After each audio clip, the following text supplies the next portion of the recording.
Assalamu alaikum wa rahmatullahi wa barakatuh. Jambo lingine Allah aliyomuhusia mtume na mtume akatuhusia sisi ni al-adlu fi ridha. Al-adlu fi ridha, yani ufanye uadilifu wakati ukiwa katika ridha. Bimaana ujisafishe na ujipambe kwa kusema haki bila ya kuegemea kwa upande ambao kwamba uko karibu na wewe, hali ya kuwa ule upande wa ujua ya kwamba hauna haki.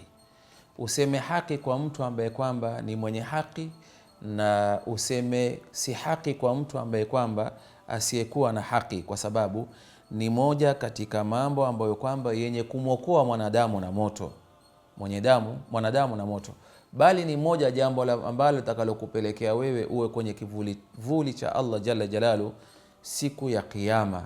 Al-imamu al-adil, imamu ambaye kwamba muadilifu, yule ambaye anasema al-adlu fi ridha au al-adlu fi al-ghadab pia. Kwa hivyo unapoona haki, hata kama yule ambaye kwamba mwenye haki si wako, mpatie haki yake.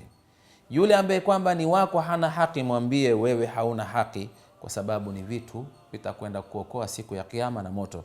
Ndio Mungu akamuhusia mtume na mtume akatuhusia sisi.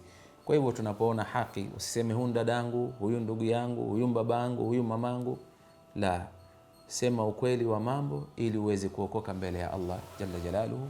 Asadallahu qatakum ila liqa wa shukran jazila, wassalamu alaikum wa afwa minkum.